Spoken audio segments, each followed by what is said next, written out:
Sok, gimana? Takonnya apa, Miki? Bagiannya itu takon. Kan yang paling Ya mau takon. Gua takonnya ya Bu. Aja Bu, Mariati sing nilai Putri. Enggak bisa ngeliat. Aja. Kan pepene kembaran Nu. Iya aja. Konyong konangan. Jangan baru ketemu ini ya. Ora ketonang kono juga. Ora. Takone iki, Mbak. Apa ya? Mau bagi? Paling baik. Jawabannya kan posisi peran manajer. Soalnya nyong arep orang jelas nah gue, bobo mikir. Yuk. Udah, bismillah. Yuk, bismillah. Udah di play dari tadi ya. Oke. Bismillahirrahmanirrahim. Assalamualaikum warahmatullahi wabarakatuh. Waalaikumsalam warahmatullahi wabarakatuh. Yang terhormat Bapak Kepala Sekolah SD Negeri Rawapu 6, yang kami hormati Bapak Ibu Guru dan karyawan dari SD Negeri Rawapu 6, yang berbahagia pada hari ini, marilah kita bersama-sama mengucapkan syukur Alhamdulillah, karena atas karunia-Nya Allah Subhanahu wa Ta'ala telah memberikan nikmat sehat dan kesempatan pada kita, sehingga pada hari ini kami dapat berkumpul, kita semua dapat berkumpul dalam kegiatan diseminasi budaya positif di sekolah. Mohon maaf, saya di sini mohon izin terlebih dahulu untuk menyampaikan beberapa materi yang kemungkinan Bapak Ibu pasti sudah melaksanakan walaupun tanpa disadari. Mari kita sharing bersama, mudah-mudahan materi ini nanti dapat kita terapkan bersama, menciptakan budaya positif di sekolah.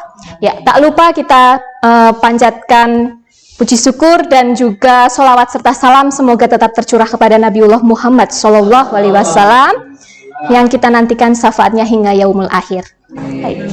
Terima kasih Bapak Ibu, mari kita mulai untuk diseminasi budaya positif di sekolah. Untuk pemateri dari calon guru penggerak yang saya ikuti, saya mendapatkan modul mengenai budaya positif.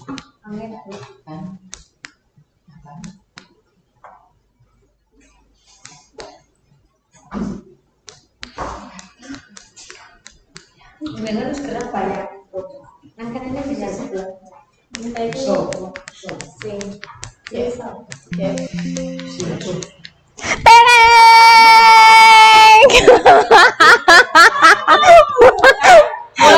Mau mandan pamit ya Oh, Teng! Teng teng teng. Iya, sore jadi lanjut apa diulangi? Jadi Lanjut Pak ya.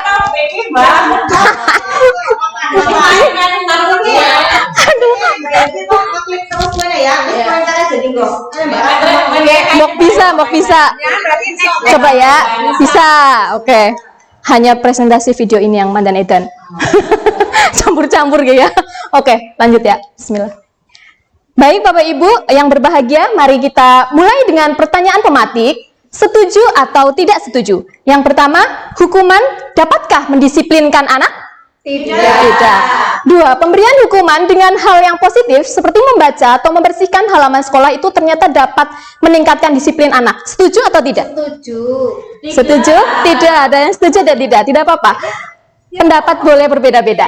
Memberi penghargaan dapat meningkatkan motivasi belajar anak. Setuju atau tidak? Tidak. Ada yang setuju dan tidak. Mari kita mencari tahu bersama ya. Tentang topik dalam eksplorasi konsep hari ini ada 6. Yang pertama mengenai disiplin positif dan nilai-nilai kebajikan universal. Yang kedua, teori motivasi, hukuman, penghargaan, dan restitusi. Yang ketiga, keyakinan kelas. Yang keempat, kebutuhan dasar manusia dan dunia berkualitas. Yang kelima, restitusi ada 5 posisi kontrol. Yang keenam, restitusi yaitu tahap-tahap dalam segitiga restitusi. Selanjutnya, dalam disiplin positif, melalui teori kontrol dari teori pilihan dari Dr. William Glasser, ini ada 4 hal yang menjadi pokok pikirannya. Yang pertama mengenai makna disiplin. Belajar dari kontrol diri dengan menggali potensi kita agar mencapai tujuan yang mulia, yaitu sesuatu menjadi seseorang yang kita inginkan berdasarkan nilai-nilai yang kita hargai sendiri. Itu makna dari disiplin. Selanjutnya, semua perilaku manusia ini memiliki tujuan.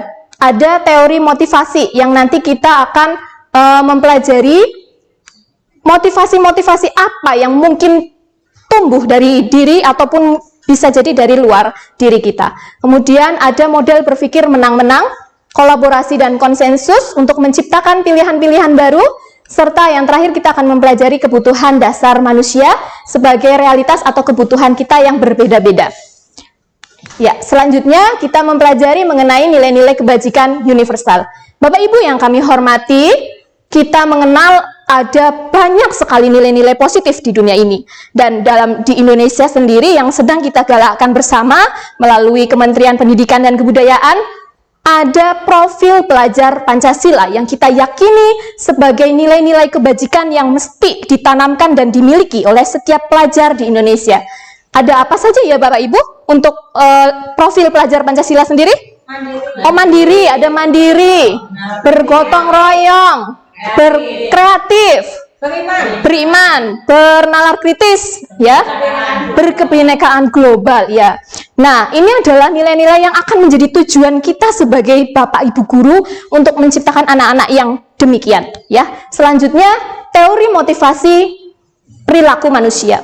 Ternyata ketika seorang anak ataupun kita sendiri melakukan sesuatu itu memiliki motivasinya masing-masing. Ada yang karena, aduh saya takut dihukum, saya nanti berangkatnya lebih asik. Itu karena hukuman. Ada lagi, wah saya mau belajar giat, biar besok saya kenaikan kelas dapat ranking 1, dapat hadiah sepeda dari orang tua. Itu bisa dapat penghargaan. Atau ada lagi yang memang saya berangkat gasik karena saya menghargai diri saya sendiri. Saya takut nanti materi saya ketinggalan atau apa, saya nggak mau. Saya ingin diri saya bisa maksimal dalam memperoleh ilmu, atau bisa jadi saya belajar sungguh-sungguh karena saya semangat, saya senang jika saya berprestasi, bukan karena iming-iming hadiah atau bukan karena takut akan hukuman dari orang tua ataupun guru. Nah, dari motivasi-motivasi tadi ternyata yang menghindari hukuman ataupun mengharapkan imbalan itu masih termasuk motivasi eksternal. Sedangkan apabila kita mampu untuk menghargai diri sendiri, melakukan sesuatu karena memang diri saya sendiri yang menginginkannya, itu adalah motivasi internal. Nah, itu yang kita harapkan dapat tumbuh dalam diri setiap anak-anak di kelas kita, di sekolah kita, ya. Selanjutnya, menurut Ki Hajar Dewantara, merdeka itu artinya terlepas dari perintah, akan tetapi juga cakap buat memerintah diri sendiri, terbebas dari orang lain. Selanjutnya, nah di sini ternyata yang namanya dihukum itu bisa dihukum dari penghargaan, bukan hanya dihukum karena fisik ataupun karena melakukan kesalahan gitu. Ternyata kita memberikan penghargaan pun bisa jadi merupakan hukuman bagi anak. Nah, bahwa penghargaan berlaku sama dengan hukuman dalam arti meminta atau membujuk seseorang melakukan sesuatu untuk memenuhi suatu tujuan tertentu dari orang yang meminta atau membujuk. Dorongan eksternal yang ada, faktor ketergantungan. Beberapa dampak dari pemberian penghargaan. Itu misalnya, nak, kamu besok PR-nya dikerjakan semua ya, nanti Bu Guru hadiahin. Nanti kalau PR-nya sudah betul semua, 100 dikerjakan semua, Bu Guru hadiahin permen.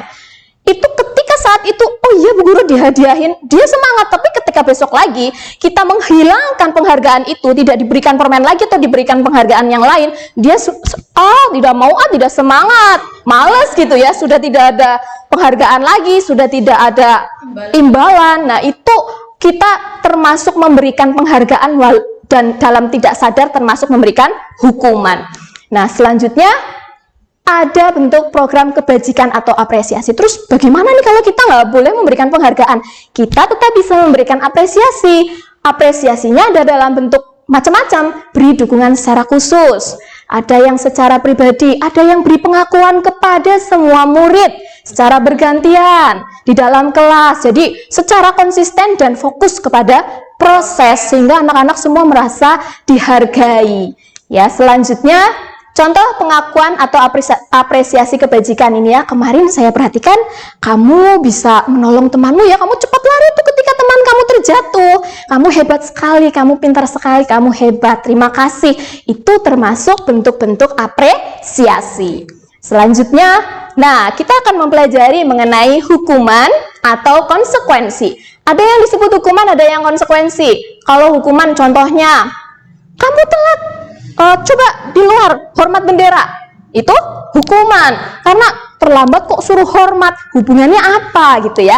Selanjutnya kalau konsekuensi, wah buku paketnya kok dioret-oret, ayo sekarang dihapus sampai bersih ya, kalau nggak bersih besok kamu mengganti buku itu sebagai baru, biar baru lagi. Itu konsekuensi. Nah itu kita membedakan hukuman. Nah hukuman dan konsekuensi itu lebih baik dihindari. Ini ada hukuman, ada konsekuensi. Meskipun konsekuensi sudah lebih baik dari hukuman. Kalau hukuman itu menyakitkan, kalau konsekuensi itu memang harus terjadi walaupun tidak nyaman, namun tidak nyamannya ini dalam jangka waktu yang pendek. Kalau hukuman itu bisa menjadi konsep diri yang buruk, kalau konsekuensi sudah menjadi konsep diri yang lebih baik, biar anak-anak mulai berlatih bertanggung jawab. Namun akan lebih baik lagi jika bukan konsekuensi yang kita lakukan, namun restitusi. Ada pilihan lain selain hukuman, konsekuensi, kita bisa melakukan restitusi. Di mana perbedaannya? Kalau hukuman membuat identitas anak menjadi gagal, tapi kalau restitusi ini identitas anak ini menjadi lebih sukses, lebih positif. Kalau yang konsekuensi ini netral, di sini sudah menjadi lebih positif. Misalnya dalam restitusi, murid ini akan mulai memahami dan menghormati dirinya dan orang lain. Kemudian fokus pada pemecahan masalah dalam jangka waktu yang panjang. Belajar bertanggung jawab atas segala perilakunya, bukan hanya karena melakukan suatu hal karena konsekuensinya memang seperti itu, tapi memang dia betul-betul bertanggung jawab untuk melakukan suatu hal. Nah, selanjutnya apa sih sebenarnya itu restitusi? Bapak Ibu, sudah adakah yang memahami apa itu restitusi? Belum. Baik, Bapak Ibu guru hebat, kita pelajari bersama. Restitusi adalah proses menciptakan kondisi bagi murid untuk memperbaiki kesalahan mereka, sehingga mereka bisa kembali pada kelompok mereka dengan karakter yang lebih kuat. Kita memfasilitasi anak untuk mampu memberikan solusi dari permasalahannya sendiri. Ya, selanjutnya, ciri-ciri restitusi. Ini ada memperbaiki hubungan, ada fokus pada solusi. Restitusi itu fokus pada karakternya, bukan tindakan. Kemudian mengembalikan murid yang berbuat salah kepada kelompoknya dengan lebih kuat. Jadi restitusi jauh lebih baik daripada hukuman dan juga konsekuensi. Nah, ini hubungan antara peraturan kelas, keyakinan kelas, lingkungan positif, dan budaya positif. Kalau peraturan kelas itu hanya diterapkan oleh satu pihak dan yang lain wajib melaksanakan. Dan kalau keyakinan kelas memang sudah ada keyakinan dari masing-masing anggota yang dijadikan menjadi satu, sehingga lebih mudah untuk dilaksanakan. Dan efeknya bagaimana? Kalau setiap kelas punya keyakinan yang sudah muncul, sudah baik, akan mewujudkan lingkungan yang positif. Dari lingkungan-lingkungan yang positif ini akhirnya jika dilakukan secara kontinu, konsekuen, akan menciptakan budaya positif yang pasti jauh lebih baik di sekolah. Semua warga sekolah melaksanakan budaya-budaya positif. Baik, selanjutnya ada contoh dari keyakinan kelas. Nah, keyakinan kelas bisa berupa poin-poin tanggung jawab, menghormati orang lain, berkomitmen, keyakinan akan menjaga keselamatan, menjaga kesehatan. Jadi yang kata-katanya kalau membuat keyakinan itu yang pendek-pendek, yang lebih mudah diingat oleh anak. Dan keyakinan kelas ini bisa dibuat bersama. Ini ya, pertama kalau saya membuat perencanaan dalam pembuatan keyakinan kelas, ada yang pertama berkoordinasi dan meminta dukungan dari kepala sekolah serta rekan. Yang kedua mensosialisasikan kepada murid. Kita kasih tahu dulu pada murid di kelas. Ini loh nak, hari ini kita membuat keyakinan. Apa keyakinannya dalam diri masing-masing, dikumpulkan menjadi satu. Nanti akan disepakati poin-poin mana yang akan kita laksanakan bersama menjadi keyakinan kelas di kelas. Kemudian setelah ada di tempel begitu ya sama anak-anak, nanti bisa didesain, dicetak, kita bisa tempel dan ditandatangani oleh seluruh anggota kelas, supaya seluruh anggota kelas merasa memiliki keyakinan itu, merasa oh iya kan itu saya buat sendiri, saya sudah tanda tangan, maka mau tidak mau saya mau dong melaksanakannya karena itu keyakinan kita bersama begitu ya. Jadi ada penandatanganan. Setelah itu jangan bosan-bosan untuk melakukan refleksi dan tindak lanjut. Dan alangkah lebih baik apabila keyakinan kelas kita bisa dibagikan kepada kelas-kelas yang lain, berbagi praktik baik supaya keyakinan kelas terus menular lebih luas lagi menjadi budaya positif. Selanjutnya, ini keyakinan kelas, ada yang peraturan, ada yang keyakinan kelas, tapi lebih mantap kalau kita membuatnya yang keyakinan kelas. Ya, selanjutnya tentang ini ada contoh-contoh dokumentasi ketika saya membuat keyakinan kelas. Ada koordinasi dengan kepala sekolah, ada sosialisasi dengan anak-anak, anak-anak saling berdiskusi menuliskan keyakinan kelasnya masing-masing, ditempel ya, sehingga menghasilkan keyakinan kelas 5 SD Rawapu 6 yang disepakati ada 9 poin. Nah, kita tanda tangani bersama, kita tempel dan harapannya bisa dilaksanakan dengan baik bersama-sama. Nah, selanjutnya mengenai kebutuhan dasar manusia. Manusia hidup memiliki kebutuhan dasar yang wajib dipenuhi. Yang pertama, bertahan hidup. Yang kedua, kasih sayang dan rasa diterima. Yang ketiga, penguasaan. Keempat, kebebasan. Dan kelima, kesenangan. Nah, selanjutnya kita mempelajari 5 posisi kontrol. Ada posisi guru sebagai penghukum, ada pembuat orang merasa bersalah, ada sebagai teman, ada sebagai pemantau, dan ada sebagai manajer. Nah, coba kita refleksi terhadap diri sendiri. Pernahkah Bapak Ibu membuat atau memberi hukuman kepada murid kita di kelas? Pernah ya, saya juga pernah. Anak-anak nggak mengerjakan PR, kerjakan 2 kali lipat gitu ya, itu pernah. Dan membuat orang merasa bersalah, pernah. Misalnya, nak, kok kamu begitu sih, nggak kasihan sama Bu Guru, mau dikira Bu Guru nggak ngajarin kamu yang baik, begitu ya, pernah ya Bapak Ibu. Nah, selanjutnya sebagai teman, dekatin anak itu, kemudian ayolah nak, lakukan demi Bu Guru ya, besok lebih rajin ya, membujuk-membujuk dengan rayuan-rayuan maut kepada anak didik kita ya, seperti teman. Sebagai pemantau kita perhatikan, kita biasanya catat ini anak melanggar yang mana. Nanti beberapa ada kesempatan yang sudah udah banyak nih pelanggaran, ini anak dibiarin, baru dipanggil. Nah, yang terakhir ada sebagai manajer. Kita bisa ngobrol dengan anak, diajak berdiskusi untuk memperbaiki permasalahan. Itu adalah 5 posisi kontrol dari guru. Nah, selanjutnya ada langkah-langkah segitiga restitusi. Ada 3 langkah-langkah. Yang pertama, menstabilkan identitas. Yang kedua, validasi ketindakan yang salah. Dan yang ketiga, menanyakan keyakinan. Jadi memang sebelum melaksanakan segitiga restitusi ini, harapannya di dalam kelas masing-masing sudah terbentuk keyakinan kelas. Ya. Selanjutnya, ini contoh-contoh kalimat yang bisa kita gunakan untuk menstabilkan identitas. Misalnya, tidak apa-apa nak, kalau kamu hari ini melakukan kesalahan, karena setiap manusia itu tidak ada yang sempurna. Bu Guru juga pernah melakukan kesalahan ini. Nah, dengan begitu anak menjadi lebih tidak sepaneng, tidak takut. Oh ya, memang begitu, saya salah. Jadi dia tidak merasa dihakimi, ia tidak sendirian. Selanjutnya, validasi kebutuhan.